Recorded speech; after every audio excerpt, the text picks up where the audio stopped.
आपका अपना चैनल सीधी शिक्षा में आपका स्वागत है। मैं डी सर, जैसे कि हम लोग देख रहे हैं क्लास 12 फिजिक्स का हम लोग लास्ट चैप्टर। ठीक है, तो चलिए संचार के माध्यम से हम लोग जो देख रहे हैं संचार के माध्यम से, तो आगे हम लोग देखते हैं। इससे प्रीवियस वीडियो लेक्चर में हम लोग जो कंटेंट के हिसाब से देखे थे व्योम तरंगे के, उसी को हम लोग यहाँ से एनालिसिस करते हैं। चलिए, तो पहला कंटेंट है स्काई वेव्स। ठीक है, व्योम तरंगे, क्लियर। स्काई वेव्स के माध्यम से हम लोग इस चीज को देखते हैं। व्योम जो कि पार्यायवाची शब्द है, आकाश का व्योम जो कि आप लोग पढ़ते होंगे। ठीक है, जो क्या ये पार्यायवाची शब्द है, क्लियर। व्योम तरंगे के माध्यम से हम लोग इस चीज को जानते हैं, क्लियर। तो चलिए इस कंटेंट के हिसाब से हम लोग इस वीडियो लेक्चर को क्लियर करते हैं भाई। ठीक है, तो चलिए क्या हो जाएगा, व्योम तरंगे। व्योम तरंगे के माध्यम से हम लोग इस चीज को देखते हैं भाई। इस कंटेंट के हिसाब से हमारे पास क्या क्या चीज आएगा और किस किस के बेसिस पे आएगा, क्लियर। व्योम तरंगे के माध्यम से हम लोग इस चीज को देखते हैं। व्योम तरंगे एम बैंड की रेडियो तरंगे। ठीक है, तो यहाँ से हम लोगों के पास हो जाएगा व्योम तरंगे के माध्यम से बैंड की रेडियो तरंगे न्यूनाधिक मात्रा में निचले वायुमंडल को पार कर लेती है। ठीक है, निचले वायुमंडल को क्या कर लेती है, पार कर लेती है। तो एम के बेस पे बैंड की जो रेडियो तरंगे होती है वह न्यूनाधिक मात्रा में निचले वायुमंडल में। ठीक है, तो बैंड की जो रेडियो तरंगे होती है, बैंड की रेडियो तरंगे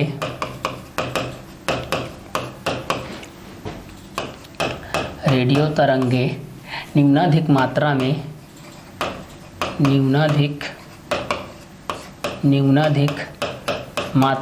निचले वायुमंडल को पार कर लेती है, किंतु आयन मंडल इन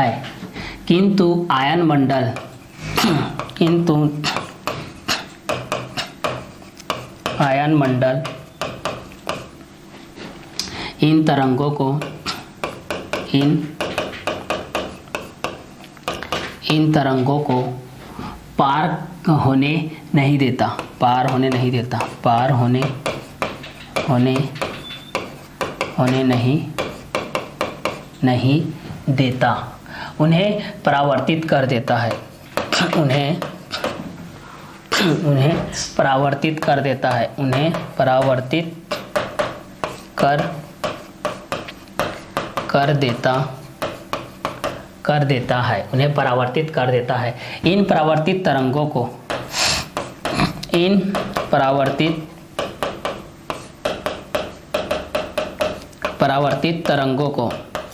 परावर्तित तरंगों को व्योम तरंगे कहते हैं।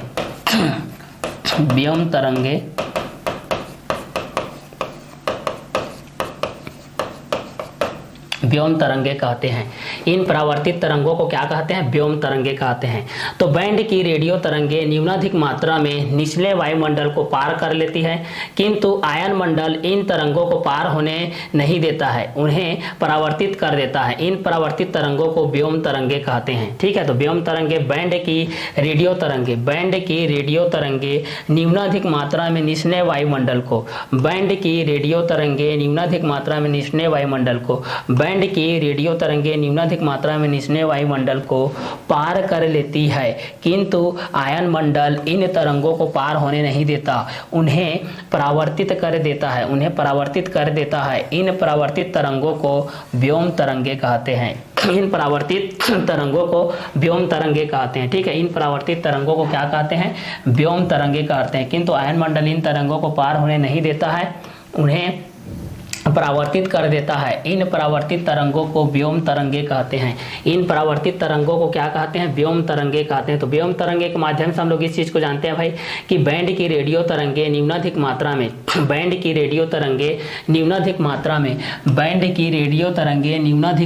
में निचले वायुमंडल को पार कर लेती है, किंतु आयन मंडल इन तरंगों को पार होने नहीं देता, उन्हें परावर्तित कर देता है। इन परावर्तित तरंगों को व्योम तरंगे कहते हैं। इन परावर्तित तरंगों को क्या कहते हैं, व्योम तरंगे कहते हैं। तो एम बैंड की रेडियो तरंगे न्यूनाधिक मात्रा में न्यूनाधिक मात्रा में निचले वायुमंडल को पार कर लेती है, किंतु आयन मंडल इन तरंगों को पार होने नहीं देता है। किंतु आयन मंडल इन तरंगों को पार होने नहीं देता है, उन्हें परावर्तित कर देता है। इन परावर्तित तरंगों को व्योम तरंगे कहते हैं। इन परावर्तित तरंगों को क्या कहते हैं? व्योम तरंगे कहते हैं। ठीक है, तो व्योम तरंगों के माध्यम से हम लोग इस चीज को देखते हैं कि एम बैंड की रेडियो तरंगे न्यूनाधिक मात्रा में निचले वायुमंडल को पार कर लेती है, किंतु आयन मंडल इन तरंगों को पार होने नहीं देता है, उन्हें परावर्तित कर देता है। इन परावर्तित तरंगों को व्योम तरंगे कहते हैं। इन परावर्तित तरंगों को क्या कहते हैं? व्योम तरंगे कहते हैं।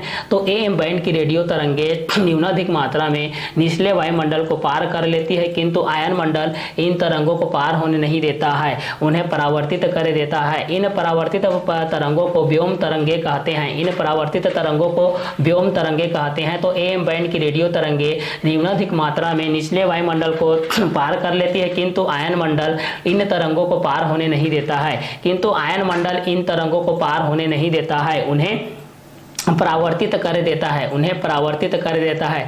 इन परावर्तित तरंगों को व्योम तरंगे कहते हैं। इन परावर्तित तरंगों को व्योम तरंगे कहते हैं। तो बैंड की रेडियो तरंगे न्यूनाधिक मात्रा में निचले वायुमंडल को पार कर लेती है, किंतु आयन मंडल इन तरंगों को पार होने नहीं देता है, उन्हें परावर्तित कर देता है। इन परावर्तित तरंगों को व्योम तरंगे कहते हैं। तो बैंड की रेडियो तरंगे न्यूनाधिक मात्रा में निचले वायुमंडल को पार कर लेती है, किंतु आयन मंडल इन तरंगों को पार होने नहीं देता है, उन्हें परावर्तित कर देता है। इन परावर्तित तरंगों को व्योम तरंगे कहते हैं। क्लियर? तो व्योम तरंगे के माध्यम से हम लोग इस चीज को देखते हैं कि बैंड की रेडियो तरंगे न्यूनाधिक मात्रा में निचले वायुमंडल को पार कर लेती है, किंतु आयन मंडल इन तरंगों को पार होने नहीं देता, उन्हें परावर्तित कर देता है। इन परावर्तित तरंगों को व्योम तरंगे कहते हैं।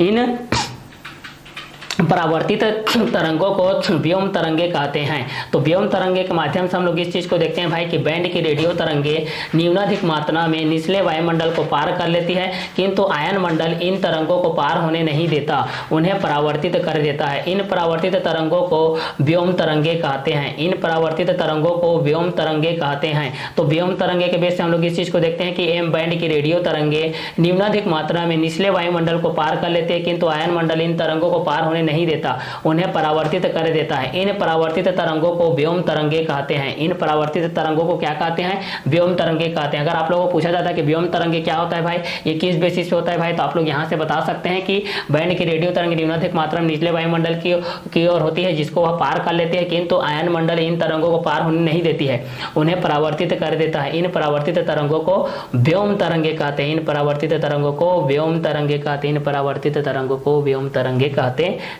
तो व्योम तरंगे के माध्यम से आप लोग इस चीज को जान सकते हैं भाई इस कंटेंट के हिसाब से कि हमारे पास क्या क्या कंटेंट हो जाएगा, किस किस के बेसिस पे होते जा रहे हैं। ठीक है, तो बैंड की रेडियो तरंगे न्यूनाधिक मात्रा में निचले वायुमंडल को पार कर लेती है, किंतु आयन मंडल इन तरंगों को पार होने नहीं देता है, उन्हें क्या कर देता है? परावर्तित कर देता है। इन परावर्तित तरंगों को व्योम तरंगे कहते हैं। इन परावर्तित तरंगों को क्या कहते हैं? व्योम तरंगे कहते हैं। इन परावर्तित तरंगों को क्या कहते हैं? व्योम तरंगे कहते हैं। ठीक है, तो व्योम तरंगे के माध्यम से हम लोग जब इस चीज को देखते हैं, इस कंटेंट के हिसाब से हमारे पास क्या क्या कंटेंट आता है, किस किस के बेसिस पे आता है, ये सारी चीज को हम लोग यहाँ से देख सकते हैं। तो व्योम तरंगे के माध्यम से, स्काई वेव के माध्यम से जब हम लोग इस चीज को देखते हैं, स्काई वेव से माध्यम से हम लोग जब इस चीज को देखते हैं भाई, तो हमारे पास क्या क्या कंटेंट आएगा और किस किस के बेसिस पे आएगा। तो बैंड की रेडियो तरंगे न्यूनाधिक मात्रा में निचले वायुमंडल को पार कर लेती है। बैंड की रेडियो तरंगे न्यूनाधिक मात्रा में निचले वायुमंडल को क्या कर लेती है? पार कर लेती है, किंतु आयन मंडल इन तरंगों को पार होने नहीं देता है, उन्हें क्या कर देता है? परावर्तित कर देता है। इन परावर्तित तरंगों को व्योम तरंगे कहते हैं। इन परावर्तित तरंगों को क्या कहते हैं? व्योम तरंगे कहते हैं। व्योम तरंगों के माध्यम से जब हम लोग इस चीज को देखते हैं, व्योम तरंगे प्रेषण में 200 मीटर से कम तरंगदैर्ध्य की तरंगों 1500 किलोहर्ट्ज आवृत्ति से अधिक को एक स्थान से दूसरे स्थान तक संचालित किया जाता है, और एएम बैंड में इस क्षेत्र को लघु तरंग बैंड कहते हैं। क्या बैंड कहते हैं? लघु तरंग बैंड कहते हैं। क्या तरंग कहते हैं? लघु तरंग बैंड कहते हैं भाई। तो व्योम तरंगे प्रेषण में, व्योम तरंगे प्रेषण में 200 मीटर से कम तरंगदैर्ध्य की तरंगों 1500 किलोहर्ट्ज या आवृत्ति को एक स्थान से दूसरे स्थान तक संचारित किया जाता है, जिसको AM बैंड में इस क्षेत्र को लघु तरंग बैंड कहते हैं। क्या तरंग बैंड कहते हैं? लघु तरंग बैंड कहते हैं। क्या तरंग बैंड कहते हैं? तो लघु तरंग बैंड कहते हैं। व्योम तरंगे AM बैंड की रेडियो तरंगे न्यूनाधिक मात्रा में निचले वायुमंडल को पार कर लेते हैं, किंतु आयन मंडल इन तरंगों को पार होने नहीं देता है, उन्हें परावर्तित कर देता है। इन परावर्तित तरंगों को व्योम तरंगे कहते हैं। व्योम तरंगे प्रेषण में 200 मीटर से कम तरंग दैर्ध्य की तरंगों 1500 किलोहर्ट्ज आवृत्ति से अधिक को एक स्थान से दूसरे स्थान तक संचारित किया जाता है। AM बैंड में इस क्षेत्र को लघु तरंग बैंड कहते हैं। AM बैंड में इस क्षेत्र को लघु तरंग बैंड कहते हैं। तो लघु तरंग बैंड के अनुसार से हमारे पास जो भी कंटेंट आएगा उस कंटेंट के हिसाब से भी आप लोग इस चीज को जान सकते हैं। जैसे कि वहां पर हम लोग क्षोभ मंडल के बेस पे जो पढ़े थे, क्या मंडल के बेस पे पढ़े थे? क्षोभ मंडल के बेस पे पढ़े थे। दूसरा समताप मंडल के बेस पे जो पढ़े थे, समताप मंडल, और ओजोन लेयर के बारे में जो पढ़े थे, ओजोन लेयर के बारे में जो पढ़े थे। और चौथा में हम लोग पढ़े थे मध्य मंडल के बारे में पढ़े थे।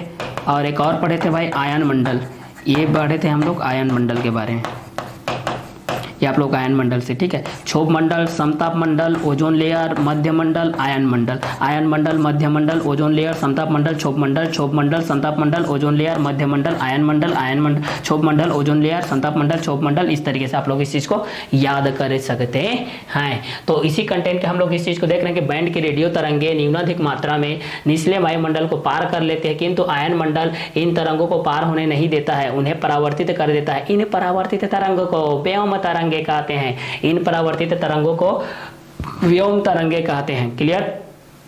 व्योम तरंगे प्रेषण में 200 मीटर से कम तरंग दैर्ध्य की तरंगों 1500 किलोहर्ट्ज की आवृत्ति से अधिक को एक स्थान से दूसरे स्थान तक संचारित किया जाता है। AM बैंड में इस क्षेत्र को लघु तरंग बैंड कहते हैं। क्या तरंग बैंड कहते हैं? लघु तरंग बैंड कहते हैं। तो व्योम तरंगे प्रेषण में 200 मीटर से कम तरंग दैर्ध्य की तरंगों 1500 किलोहर्ट्ज आवृत्ति से अधिक को एक स्थान से दूसरे स्थान तक संचारित किया जाता है। AM बैंड में इस क्षेत्र को लघु तरंग बैंड कहते हैं। तो व्योम तरंगे प्रेषण में 200 मीटर से कम तरंग दैर्ध्य की तरंगों 1500 किलोहर्ट्ज आवृत्ति से अधिक को एक स्थान से दूसरे स्थान तक संचारित किया जाता है। AM बैंड में इस क्षेत्र को लघु तरंग बैंड कहते हैं, शॉर्ट वेव बैंड कहते हैं। व्योम तरंग के प्रेषण में 200 मीटर से कम तरंग दैर्ध्य की तरंगों 1500 किलोहर्ट्ज आवृत्ति से अधिक को एक स्थान से दूसरे स्थान तक संचारित किया जाता है। AM बैंड में इस क्षेत्र को लघु तरंग बैंड कहते हैं। क्लियर? चलिए अब देखते हैं भू तरंगों के बारे में। अब हम लोग देखते हैं भू तरंगे के बारे में। भू तरंगे क्या होती है भाई? ग्राउंड वेव्स के बारे में हम लोग इस चीज को जानते हैं कि ग्राउंड वेव्स के बारे में हमारे पास क्या क्या कंटेंट होती है और ये किस किस के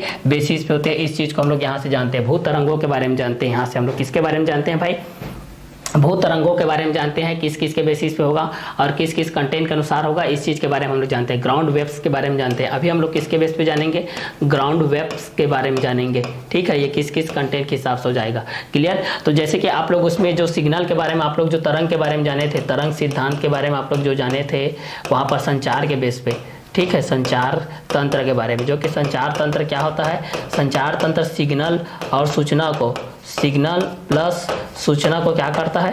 प्रेषण का काम करता है। प्रेषण का काम करता है। किसका काम करता है? प्रेषण का काम करता है। किसका काम करता है भाई?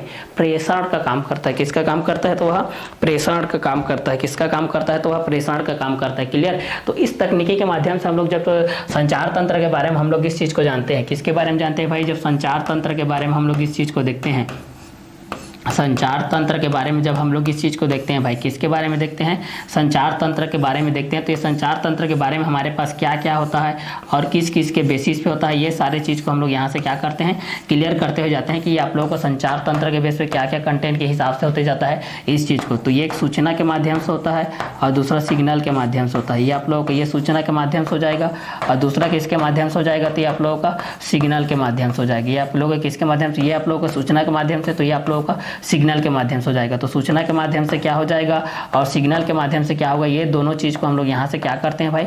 इस कंटेंट के हिसाब से हम लोग इस चीज को देखते हुए चले जाते हैं कि सूचना के माध्यम से क्या होता है और सिग्नल के माध्यम से हमारे पास क्या होता है। ठीक है, तो सूचना के माध्यम से हम लोग इस चीज को देखते हैं और सिग्नल के माध्यम से हम लोग इस चीज को देखते हैं भाई कि ये किस किस कंटेंट के हिसाब से होते जाएगा और किस किस के बेसिस पे होते जाएगा, ये सारी चीज को हम लोग यहाँ से देखते हैं। ठीक है, तो इस कंटेंट के हिसाब से हमारे पास जो भू तरंगे के रूप में आया है, यहाँ से भू तरंगे के रूप में यहाँ से हमारे पास आ गए हैं। ये देखिए भू तरंगे के बेसिस पे हमारे पास क्या कंटेंट होगा और किसके बेसिस पे होगा, इस चीज़ को हम लोग यहाँ से देखते हैं भाई। क्लियर? चलिए तो भू तरंगे के बेस से हम लोग इस चीज़ को देखेंगे तो हमारे पास क्या हो जाएगा, इस चीज़ को हम लोग देखते हैं रेडियो प्रेसी से, रेडियो प्रेसी से, रेडियो प्रेसी से, रेडियो रेडियो प्रेसी से प्रेषित,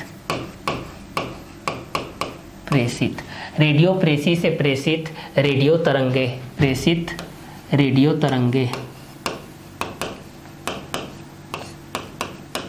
रेडियो तरंगे, रेडियो तरंगे, ठीक है। रेडियो प्रेसी से प्रेषित रेडियो तरंगे, रेडियो प्रेसी से प्रेषित क्या हो जाता है, रेडियो तरंगे, ठीक है। तो रेडियो प्रेसी से प्रेषित रेडियो तरंगे, रेडियो प्रेसी से प्रेषित रेडियो तरंगे, ठीक है। रेडियो प्रेसी से प्रेषित रेडियो तरंगे, रेडियो प्रेसी से प्रेषित रेडियो तरंगे जमीन के अनुदिश, जमीन के अनुदिश, जमीन के अनुदिश,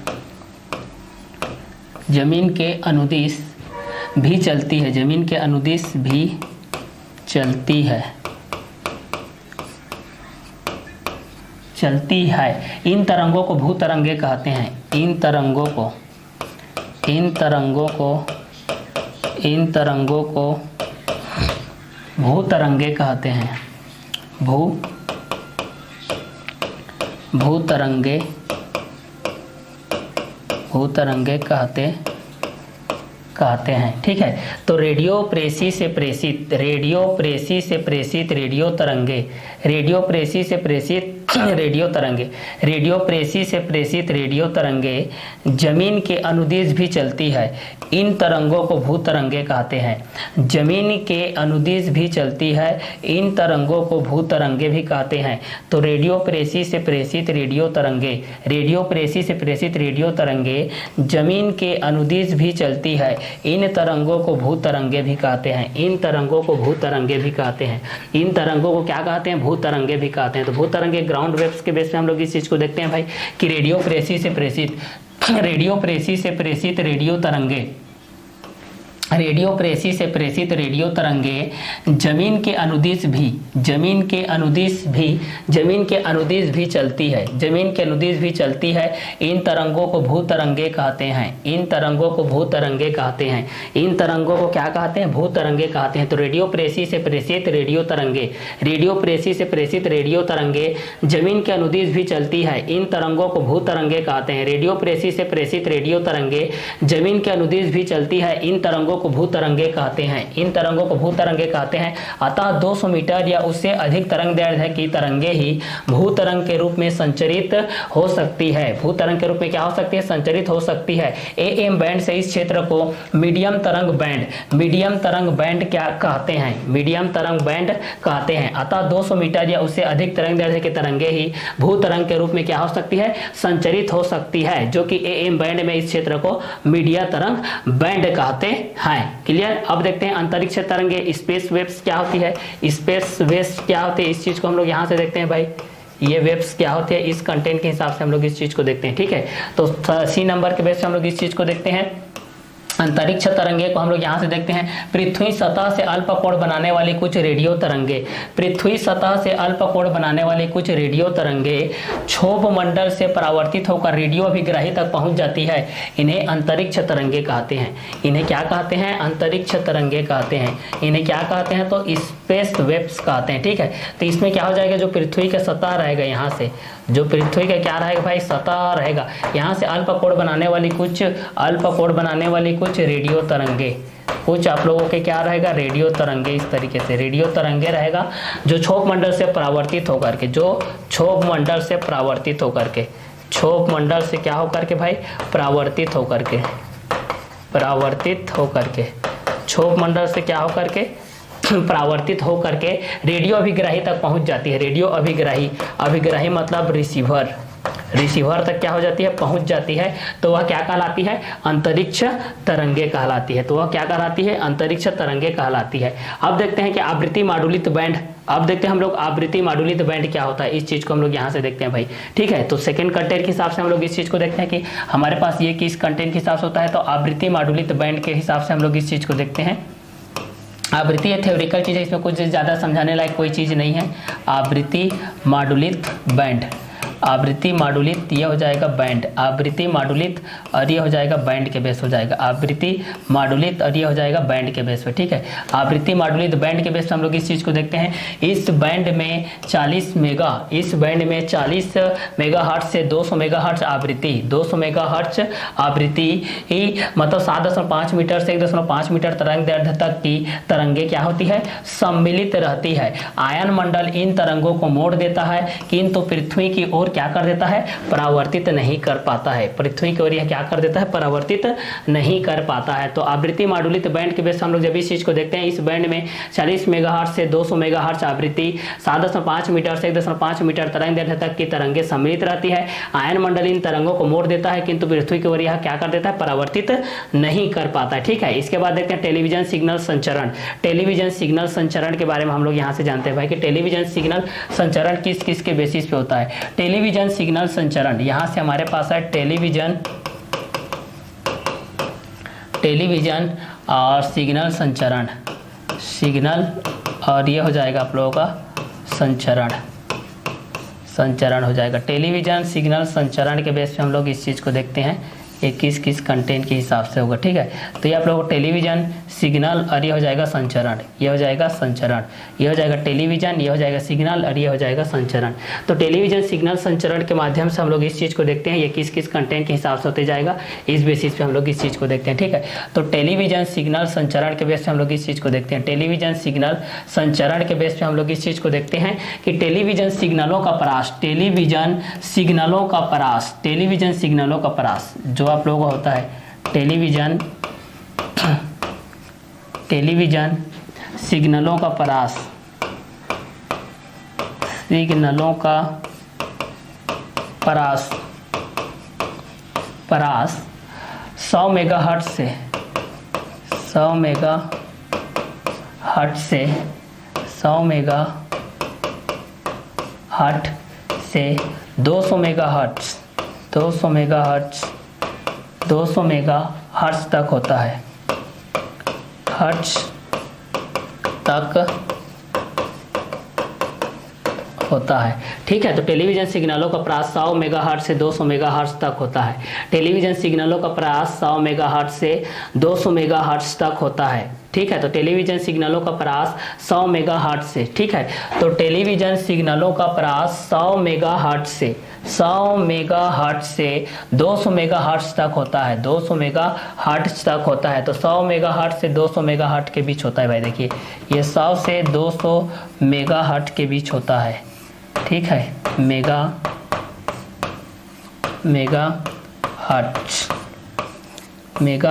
ठीक है, मेगाहर्ट्ज के बीच होता है। अतः उनका आकाशीय तरंगों के रूप में प्रेषण, अतः उनका आकाशीय तरंगों के रूप में प्रेषण असंभव होता है। आकाशीय तरंगों के रूप में प्रेषण, आकाशीय तरंगों के रूप में, देखिए इनका हम लोग अगर देखेंगे यहाँ से आकाशीय तरंगों के रूप में, आकाशीय तरंगों के रूप में जो आप लोगों का प्रेषण होता है, ये जो प्रेषण होता है, ये प्रेषण क्या होता है भाई, असंभव होता है। ये क्या होता है, असंभव होता है। क्लियर, तो इस कंटेंट के हिसाब से हम लोग इस चीज़ को जान सकते हैं भाई, टेलीविजन सिग्नल संचरण के बेस में टेलीविजन सिग्नलों का परास 100 मेगाहर्ट्ज से 200 मेगाहर्ट्ज तक होता है। ठीक है, तो टेलीविजन सिग्नलों का परास 100 मेगाहर्ट्ज से 200 मेगाहर्ट्ज तक होता है। टेलीविजन सिग्नलों का परास 100 मेगाहर्ट्ज से 200 मेगाहर्ट्ज तक होता है। अतः उनका आकाशीय तरंगों के रूप में प्रेषण असंभव है। अतः उनका आकाशीय तरंगों के रूप में प्रेषण क्या है, असंभव है, क्योंकि ये सिग्नल आयन मंडल से परावर्तित नहीं हो पाते हैं, क्योंकि ये सिग्नल आयन मंडल से, क्योंकि ये सिग्नल आयन जो होता है वो किससे, आयन मंडल से, क्योंकि ये सिग्नल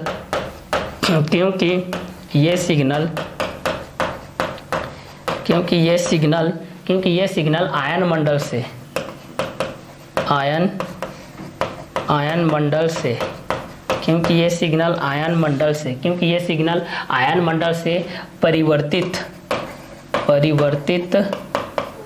परिवर्तित नहीं हो पाते हैं, परिवर्तित नहीं हो पाते हैं, परिवर्तित नहीं हो पाते हैं, परिवर्तित नहीं हो पाते हैं, क्योंकि ये सिग्नल आयन मंडल से परिवर्तित नहीं हो पाते हैं, क्योंकि ये सिग्नल आयन मंडल से परिवर्तित नहीं हो पाते हैं और सीधे निकल जाते हैं, और सीधे निकल जाते हैं, और सीधे क्या हो जाते हैं भाई, निकल जाते हैं, और सीधे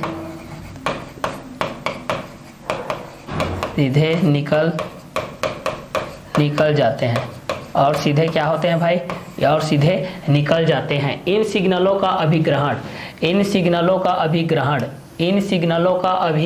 भी संभव होता है, इन सिग्नलों का अभिग्रहण भी, इन सिग्नलों का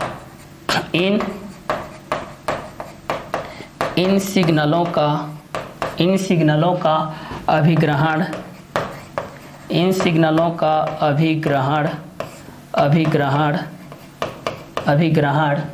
तभी संभव होता है,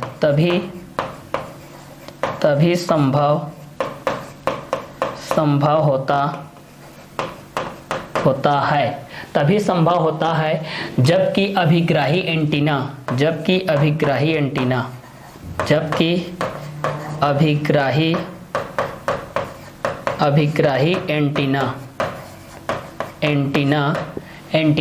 इन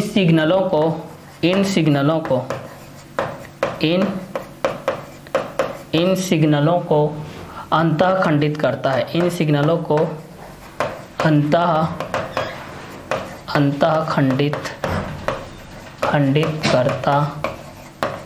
करता है। ठीक है, तो जब टेलीविजन सिग्नल संचरण, टीवी सिग्नल प्रोग्रेशन के बेस पे हम लोग जब इस चीज़ को देखते हैं भाई, टेलीविजन सिग्नल संचरण के बेस पे जब हम लोग इस चीज़ को देखते हैं कि टेलीविजन सिग्नलों का परास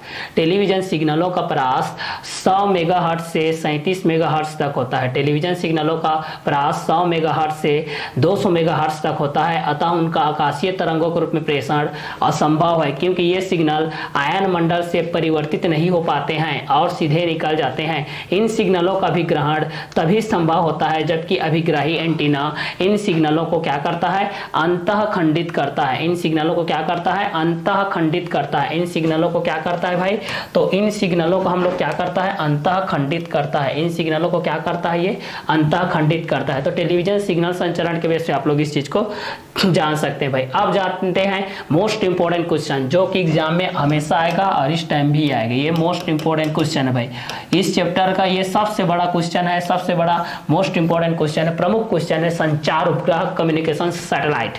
जितने भी क्वेश्चन है सैटेलाइट पर आधारित है वो सारे क्वेश्चन यहाँ पर आने वाले हैं। ठीक है, तो चलिए हम लोग जानते हैं संचार उपग्रह के बारे में। किसके बारे में जानते हैं भाई, संचार उपग्रह के बारे में जानते हैं। हम लोग जानते हैं संचार उपग्रह के बारे में। किसके बारे में जानते हैं भाई, हम लोग जानते हैं संचार उपग्रह के बारे में जानते हैं। संचार उपग्रह के बारे में हम लोग यहाँ से जानते हैं